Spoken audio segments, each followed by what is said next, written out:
Avi's mommy, and I know the lighting's not good. I'm in my kitchen, but today I'm going to be making Avi's rice. Now, as I mentioned in my blog, and I probably mentioned before, Avi can be a picky eater. So today I'm going to show you what his go-to is about 3 to 4 days out of the week. It's a simple Mexican rice, but it's one of his favorites, and it's actually a family favorite. My sisters, when I go into town, this is what they ask for. It's a real simple recipe, and I hope you'll enjoy it and follow along. Okay, so I have a pan here oiled with some olive oil on a medium heat, and I've already pre-prepped my ingredients, as you'll see here, but we're gonna start off with some pretty finely chopped onions. That's about a cup of onions that I've chopped up, about a cup of rough chopped tomatoes, and about a cup of rice. Okay, I go about a cup and a little bit more because I like it to last. But this is our startup base for the rice. I know a lot of people like to just cook the rice and then boil and blend and make the sauce itself, but I'm not one of those people. I like to have the veggies directly in it. And this is just the way that we eat it, that we've always eaten it. I want to say that this is kind of the way that my grandma made it growing up, my mom's mom, but I'm not 100% sure. I don't add cumin to my rice just because it could be a very strong, overpowering flavor, and for Tommy, I don't like to do too strong of stuff. He likes specific foods and specific textures, and while I do try and expose him to a lot, this is just one of those things that I like to just keep up to the OG recipe for him. So we're going to brown this up a little bit, let it cook over the medium heat. You can hear the sizzle. And we just want it to get a little golden brown in the meantime, okay?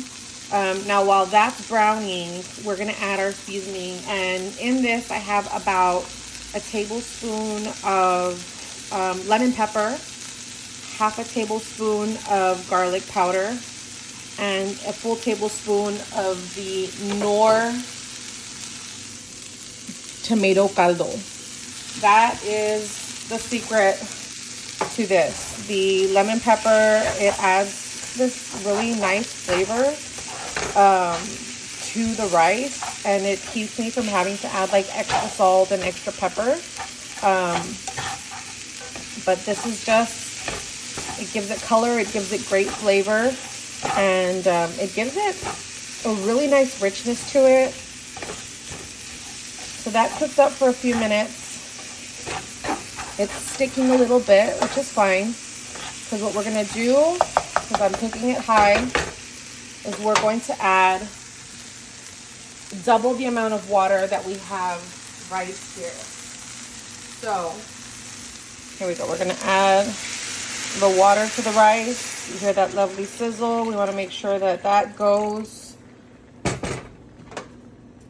at least double of what we have in rice. And there's a key to testing this, and I've seen a lot of other people do it. A lot of traditional Asians do this, but you want to make sure that when you stick your finger in, it comes up to the knuckle, like that first knuckle. So I don't even have enough. So you got to touch the top of the rice with your fingertip, and so I got to smooth this out, make sure that everything's a bit even, and you want it to come right to the top of that first knuckle. So perfect. Okay, so this, we're gonna boil it.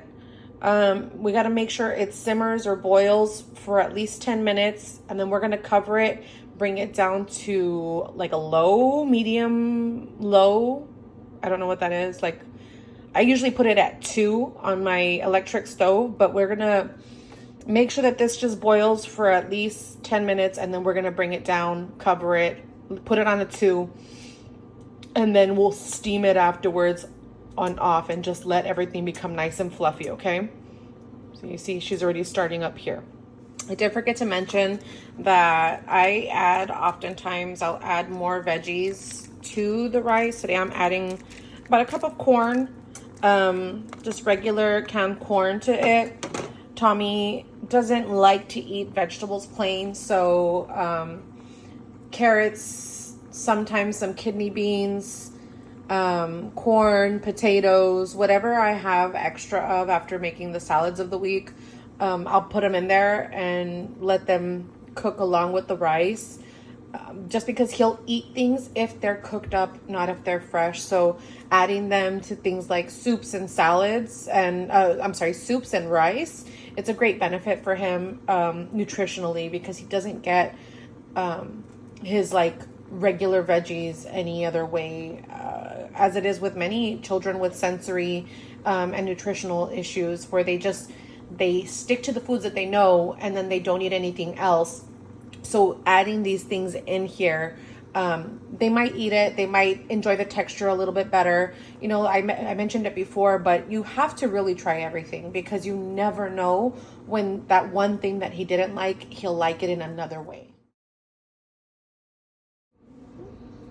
All right, guys, after about 30 minutes of cooking and about 15 minutes of just steaming, after turning off the stove, we've got a nice fluffy rice with our corn, tomatoes, onions, great flavor.